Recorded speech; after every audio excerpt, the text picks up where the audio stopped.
Le 10 octobre prochain, le Conseil constitutionnel publiera la liste provisoire des candidats pour la présidentielle de novembre prochain. La commission ad hoc a entamé ses travaux aujourd'hui. On en parle dans ce journal. Deuxième forum des personnes handicapées. Le président du Faso va rencontrer ces personnes le 27 octobre prochain. En prélude à cela, une tournée du ministre en charge de la solidarité nationale est en cours dans les 13 régions du Burkina. Et puis enfin, présidentielle en Côte d'Ivoire, Kwadjo Konombertin des KKB a été investi candidat. Il estime qu'il faut réinventer la méritocratie au détriment donc des nominations de proximité. KKB est l'unique challenger du président sortant. Bonsoir à tous, bienvenue à ce journal. C'est le 10 octobre prochain que le Conseil constitutionnel rendra publique la liste provisoire des candidats acceptés pour la présidentielle du 22 novembre prochain. La commission ad hoc a entamé ses travaux d'examen et de validation des candidatures aujourd'hui. Elle est composée des 23 prétendants à la présidentielle et est présidée par le premier responsable de la CENI, Newton Ahmed Barry. La commission ad hoc dispose de 48 heures pour transmettre son rapport au Conseil constitutionnel qui publiera la liste provisoire des candidats retenus le 10 octobre prochain. On en parle avec Maxime John Bambara. Des cérémonies d'ouverture les plus courtes, celle-là en fait partie. Cette cérémonie d'installation de la commission ad hoc chargée de l'examen et de la validation des dossiers de candidature à la présidentielle, à peine ouverte, a été suspendue pour faire place à une réorganisation de la salle. La commission n'a que 48 heures et il faut aller vite et bien. Tout à l'heure, à huis clos, nous allons appeler dossier par dossier. Nous allons vérifier si le dossier il est complet, toutes les pièces y figurent, et si toutes les pièces sont conformes, et nous allons valider. Nous, ce n'est pas un tamis. Nous allons publier la liste de tous les candidats qui peuvent participer aux élections, conformément au texte. Maintenant, celui qui n'est pas satisfait peut évidemment interjeter recours auprès du Conseil constitutionnel. Ce comité, conformément au code électoral, est composé des 23 potentiels candidats ou leurs représentants et présidé par le président de la Commission électorale nationale indépendante, CENI. Nombreux sont les candidats qui avaient soumis des dossiers incomplets à la CENI, mais ces derniers se disent tout de même confiants quant à la validation de leur candidature, à l'exemple du conseiller d'intendance scolaire Issa Sawadgo, qui n'a pas pu joindre la caution de 25 millions de francs CFA à son dossier. S'il vous plaît, la Constitution me permet, à son article 1 et 38, me permet de déposer ma candidature sans caution et sans les 25 millions. Donc si le Conseil décide d'invalider, c'est que la loi même des 25 millions est inconstitutionnelle. Je suis très confiant parce que je suis burkinabé et je pense que ce matin, je serai retenu. Ça, il n'y a rien à faire, sauf si on décide de violer la Constitution, tout simplement. D'autres candidats, comme Silver Salga, semblent déjà désespérés. À 29 ans, l'écrivain-chercheur est le plus jeune candidat enregistré par la CENI, mais son âge a été jugé inférieur à l'âge minimum requis par l'article 123 du Code électoral, qui est de 35 ans. L'essentiel pour lui est que le processus se déroule dans la transparence. Dans tous les cas, notre objectif aujourd'hui, c'est pouvoir participer au comité et juger de la transparence des travaux. Pour ce qui est des critères de sélection ou de validation, bien sûr, il y a ce que le code électoral dit, mais dans tous les cas, c'est comme je l'ai dit lors des dépôts. Alors, ce n'est pas l'âge qui compte, c'est qui peut faire quoi qui doit compter. Donc, dans tous les cas, pourvu qu'il y ait la transparence. Cette commission ad hoc soumettra son rapport, selon le président de la CENI, au Conseil constitutionnel.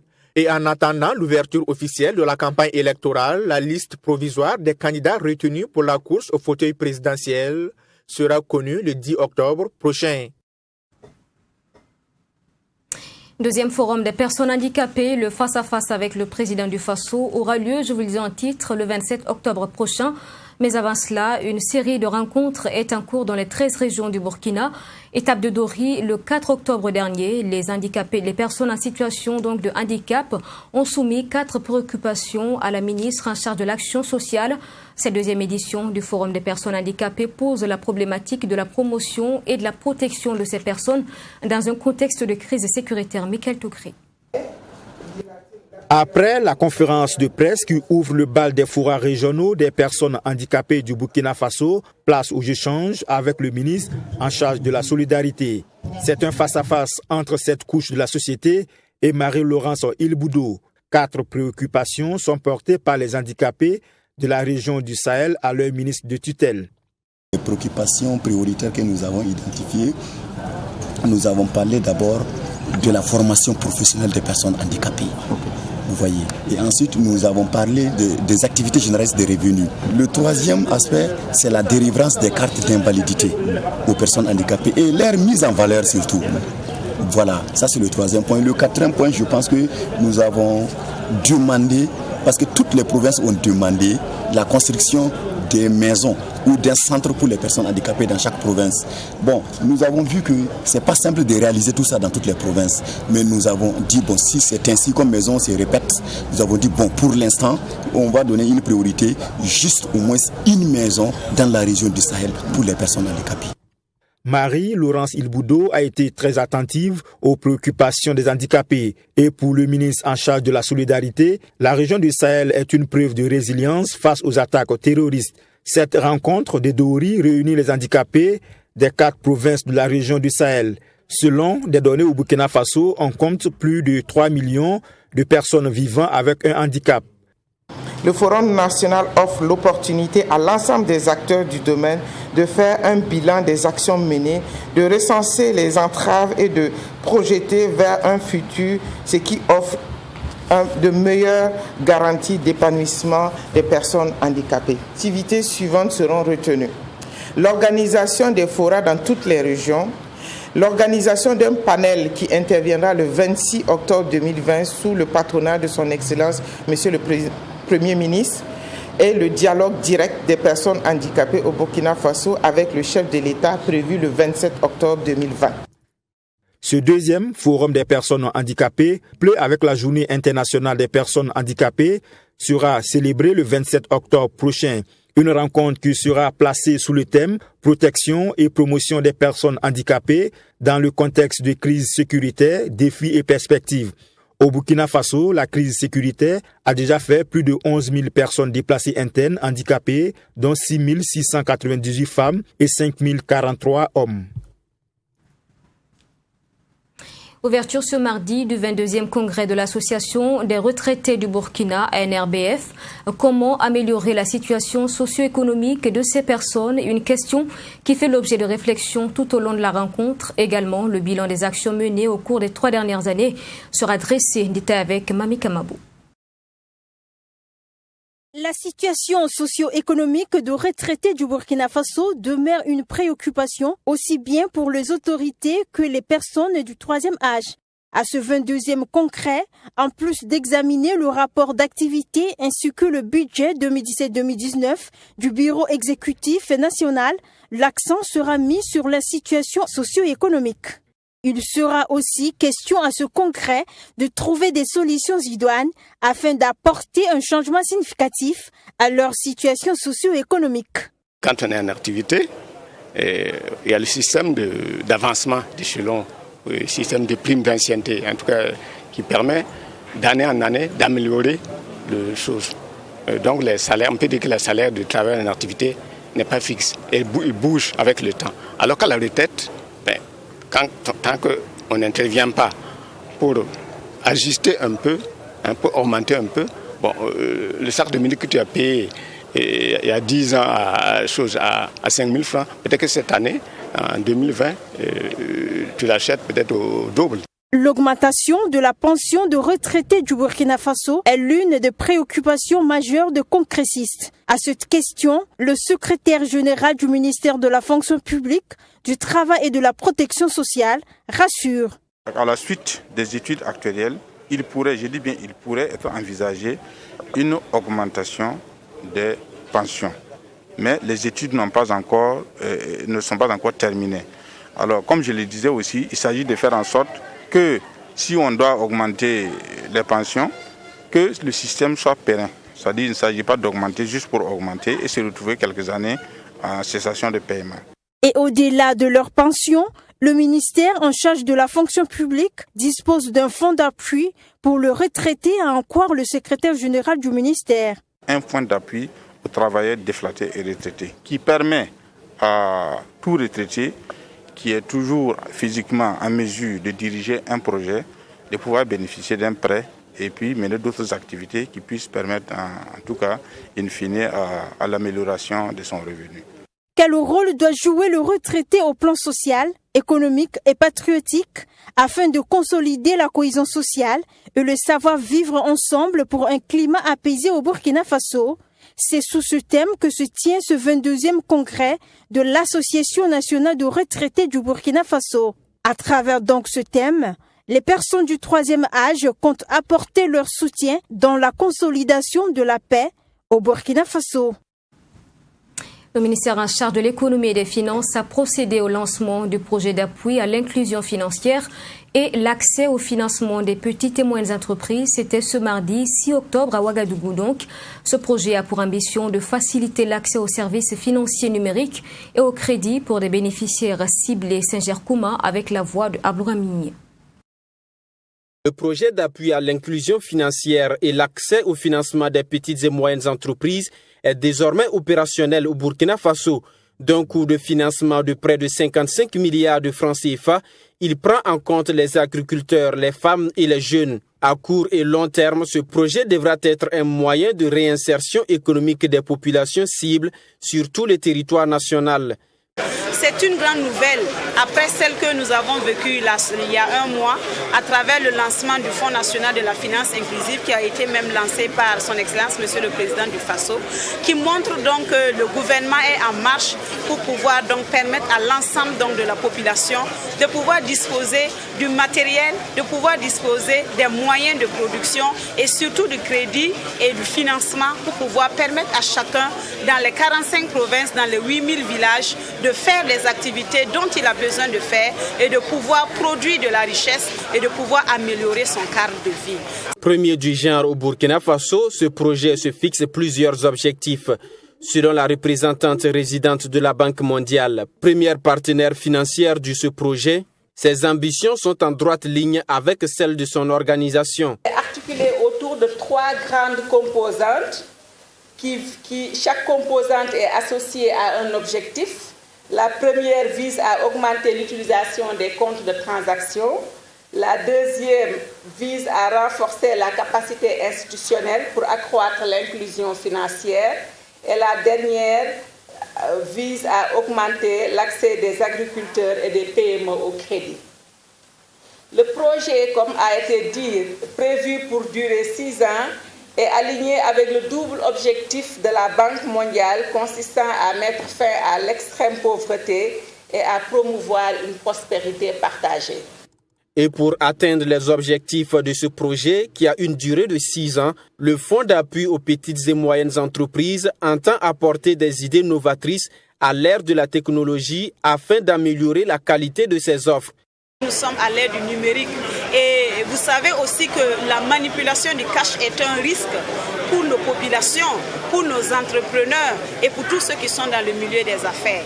Et il était donc nécessaire que nous puissions profiter donc de l'opportunité qu'offre donc le numérique pour pouvoir permettre à toutes les institutions qui sont dans la manipulation du cash de pouvoir digitaliser, numériser, faciliter donc cet accès donc au financement et de permettre donc un accès abordable et facile donc aux ressources à travers donc les portefeuilles et les monnaies électroniques qui sont déjà développées au niveau de notre pays. Notons que la mise en œuvre de ce projet est effective depuis septembre 2019.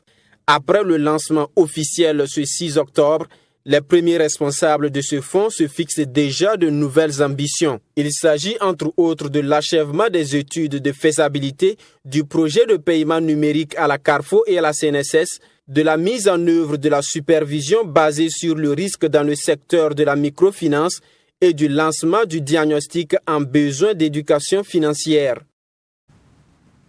Restons avec le ministère en charge de l'économie et des finances. Le premier responsable, Lassane Kaboré, a échangé mardi dernier avec les responsables des structures déconcentrées de son département de la région des Cascades. Il a salué la forte capacité de résilience de l'ensemble des structures. Correspondance de Joseph Koudougou. Une délégation du ministre de l'économie, des finances et du développement dans la région des Cascades. Une sortie pour prendre langue avec les responsables des structures déconcentrées de ce département ministériel.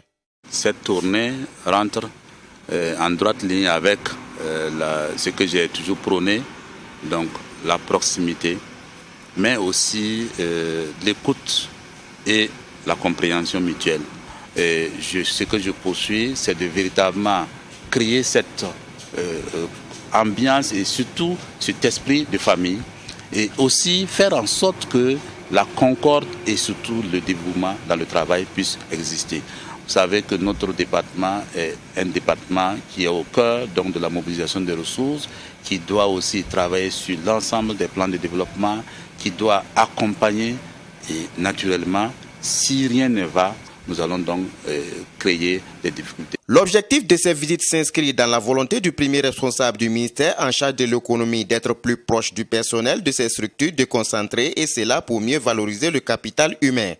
Une occasion saisie par les responsables de ces structures déconcentrées pour faire des doléances en vue d'une amélioration de leurs conditions de travail. Ça nous a permis d'échanger avec lui sur un certain nombre de préoccupations auxquelles les structures déconcentrées du ministère sont confrontés dans la région. Ces préoccupations se résument essentiellement à la vétusté des installations des bâtiments qui abritent certaines structures, et également la question du personnel liée essentiellement à la mobilité du personnel qui a été évoquée avec le ministre. La visite du ministre de l'économie, des finances et du développement marque le début d'une longue série qui va toucher toutes les autres régions du pays. Et après donc Banfora, le ministre Lassane Kaboré a visité les structures déconcentrées de son ministère à Bobo-Dioulasso. Il a rencontré les différents responsables de ces services, donc correspondance toujours avec Joseph Koudougou. Acte 2 de la tournée du ministre de l'économie, des finances et du développement.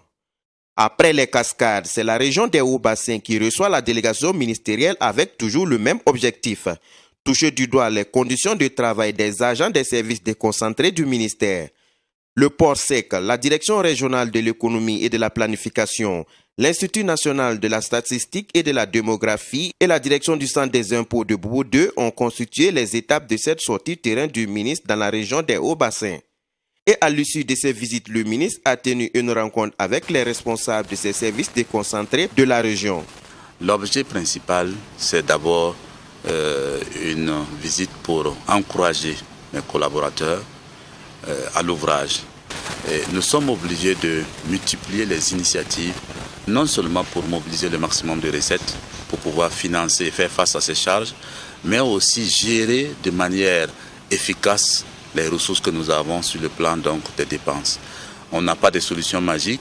Notre pays fait face à de multiples difficultés, et donc c'est progressivement ensemble que nous pourrons donc convenir et travailler à résoudre ces problèmes que nous rencontrons. Une démarche bien accueillie par les agents des services visités.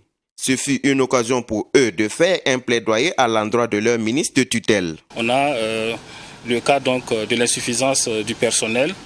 On a la préoccupation donc de renforcer les moyens financiers. On a la préoccupation relative donc à l'état de dégradation des différents bâtiments dans la région, des bâtiments donc des services du ministère de l'économie, des finances et du développement dans la région des Hauts-Bassins. Donc autant de difficultés que nous avons donc exposées à Monsieur le ministre donc de l'économie, des finances et du développement. Des doléances notées par Lassane Kaboré qui prend l'engagement d'y apporter des solutions pour une meilleure performance de ces services régionaux du ministère en charge de l'économie et des finances. De la réjouissance dans ce journal, clap de fin de la 4e édition du village d'expression de la musique africaine de Ouagadougou-Vemao. C'était dimanche dernier, donc dans la commune de Samba. Après 4 jours de festivités et de partage, c'est un pari réussi pour les promoteurs. L'ambiance des dernières heures de ce festival dans ce reportage signé Fatima Tanikiema. Rue marchande, prestations artistiques et jeux concours sont entre autres les activités qui ont rythmé la 4e édition du village d'expression de la musique africaine de Ouagadougou, Vemao. 4 jours durant, la commune de Samba a vibré au son de la musique africaine et surtout burkinabé. Et pour le ministre en charge du commerce, c'est une initiative salutaire qui mérite d'être pérennisée. Ils ont réussi à mobiliser la jeunesse, ils ont réussi à mobiliser les mélomanes, ils ont réussi à convaincre les sponsors. Ils ont réussi à faire venir ici des artistes qui ont abordé des thèmes de vivre ensemble, de cohésion sociale et des thèmes qui permettent de galvaniser nos forces de défense et de sécurité. Je pense que lorsqu'on réussit à faire cela durant 4 jours, c'est quelque chose à saluer. Au-delà des prestations artistiques, la scène du Vemao a également accueilli des personnalités publiques et des hommes du micro. Des personnes qui sont réparties avec des distinctions pour le travail qu'ils abattent pour la promotion de la culture burkinabé. Parmi les heureux récipiendaires, le ministre en charge du commerce. Qui m'ont donné cette distinction, je considère cela comme une prime à l'encouragement pour qu'on continue donc d'apporter notre soutien à la culture. Je considère cela comme un message à l'endroit donc de tous ceux qui peuvent accompagner la culture. Parce que la culture, c'est essentiel pour pouvoir donc bâtir le reste. Selon le maire de la commune de Samba, cette activité a apporté un plus dans l'édification du vivre ensemble et de la cohésion sociale entre les fils et filles de sa commune grâce aux messages véhiculés par les nombreux artistes qui se sont succédés sur scène. Et pour le promoteur et son équipe, c'est un pari réussi. Rendez-vous a été donné aux festivaliers pour la 5e édition du Vemao. Nous restons dans la même localité. La 9e édition du tournoi Tigumkwamba de Samba a connu son épilogue dimanche dernier sur le terrain du chef de la localité initié par le Naba Kwanga. Ce tournoi a débuté il y a un mois. La démarche de la compétition est de réunir la jeunesse et la population de Samba. La finale a mis aux prises l'équipe des démarcheurs FC face à celle donc de Fair Play qui est sortie victorieuse à Samitiem Touré. C'est un public qui est sorti massivement pour cette grande finale du Maracana Tigumkwamba. Pour sa 9e fois, ce tournoi a tenu son pari au vu de l'intérêt accordé par la présence des autorités gouvernementales et coutumières. Le jeu en valait également la chandelle. Démarcheurs FC et Fair Play ont délivré un football remarquable à l'image d'une grande finale. Chaque équipe a eu son temps fort. D'abord, ce sont les démarcheurs, mais sans coordination au dernier geste. Fair Play par contre-attaque réagit souvent, mais sans suite. C'est à l'issue des tirs au but, après 5 tirs ratés de part et d'autre, que Fair Play réussit et remporte l'édition. Des sensations inoubliables et la joie, la satisfaction de ne pas être joueur de football professionnel. On est venu pour la distraction, par la grâce de Dieu on a gagné, c'est une joie pour nous. C'était facile pour vous cette finale? C'était pas du tout facile. On a subi tout le match, c'était très difficile mais par la grâce de Dieu, on a gagné au tir au but. Il y a eu un peu plus de chance de notre côté. Ils ont très bien joué, ils n'ont pas démérité mais on a plus mérité. Un tournoi organisé par Naba Kwanga, chef de Samba, en vue de rassembler la jeunesse autour du ballon. Objectif donc atteint qui, selon le chef, grâce à ce tournoi, tous les acteurs et la population ont communié pour un même objectif, qui est le vivre ensemble. Je remercie tous ceux qui se sont déplacés pour assister à ce tournoi à Samba. C'est la 9e fois que nous organisons cet événement et si vous avez remarqué, l'engouement autour ne fait que s'améliorer. Pour nous, c'est pour que la jeunesse puisse s'épanouir. Pour moi, si la jeunesse se réunit autour des mêmes ambitions, c'est toute une nation qui gagne. Voilà pourquoi nous avons choisi de tenir le pari chaque année. Cette finale a connu la présence effective entre autres du ministre de la Jeunesse Salif Thiem Touré, Josiane Kabri, gouverneur du centre-sud, du maire de Samba.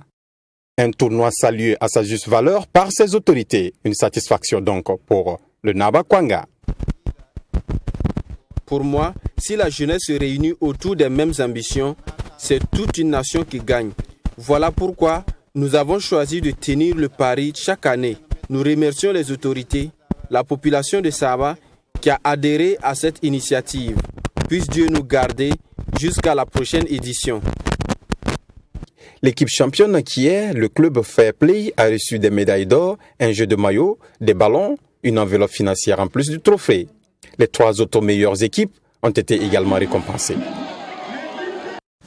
Et dans le reste de l'actualité présidentielle d'octobre prochain, Côte d'Ivoire, l'unique challenger du candidat sortant, Kwadjo Okono-Bertin Dikakabe, promet une lutte féroce contre la corruption. Il faut réinventer la méritocratie au détriment des nominations de proximité, dit-il. Le désormais ex-militant du PDCI RDA a été investi dimanche dernier au Palais de la Culture de Treichville. Image avec Yamba Cabré.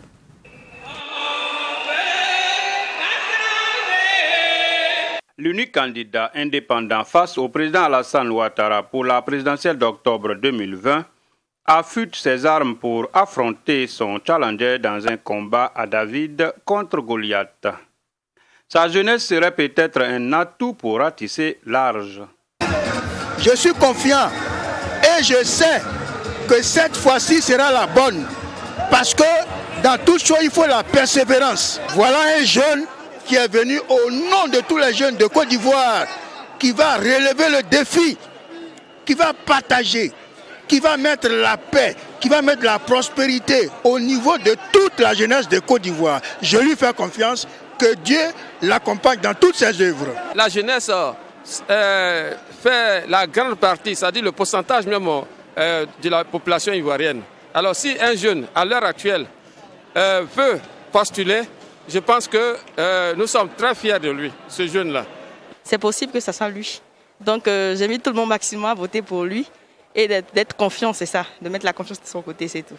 Et j'espère vraiment qu'il va pouvoir tenir sa promesse parce qu'on n'attend que ça et on le soutiendra. Donc on attend vraiment de lui une réalisation de tout ce qu'il a pu nous dire. Merci. Aussitôt investi, j'écris des transactions avec les Ivoiriens. Oui, Ivoirienne. Oui, Ivoirien. J'ai décidé de présenter ma candidature à l'élection présidentielle. Je veux en finir avec les privilèges et les passe-droits.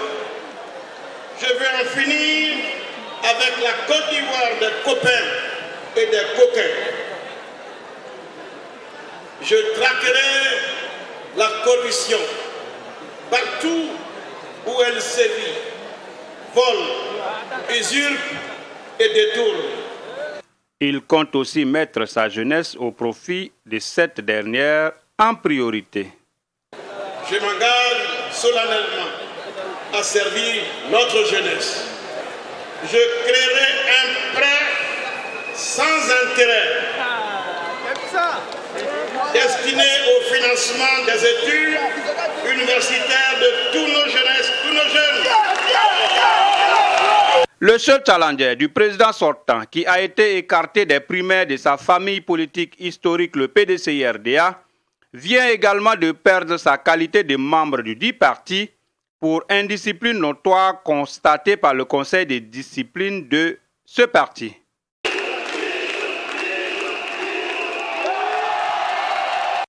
Et puis un dossier dans la page internationale, il est question de la filière bétail-viande au Mali. L'exportation vers les pays de la CEDEAO avait été suspendue en réaction à l'embargo de cette institution sur le Mali suite au renversement du président Ibeka à mi-août.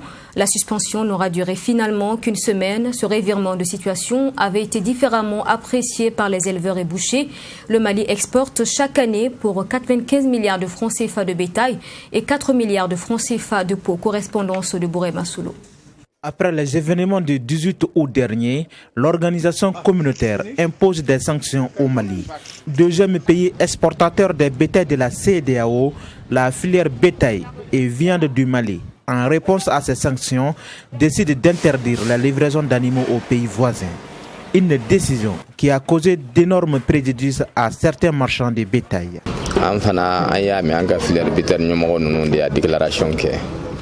Quand la fédération demandait aux marchands de ne pas exporter les animaux, ça se trouvait que certains avaient déjà chargé leur bétail. Certains avaient quitté Gossi dans la région de Gao, Fatouma dans la région de Mopti et Nyono. Certains de nos camarades étaient arrivés à la frontière, donc ils étaient obligés de faire demi-tour. Ça a été difficile pour nous.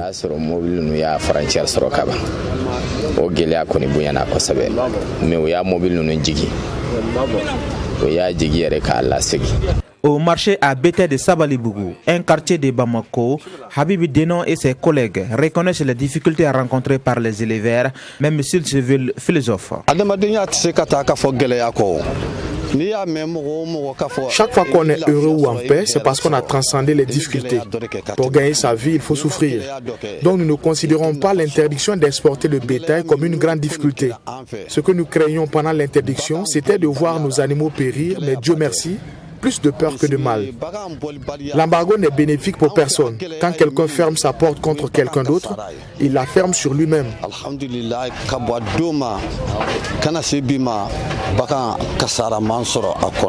Depuis longtemps contre l'exportation du bétail malien, le syndicat des bouchers regrette même la levée de la suspension de l'exportation.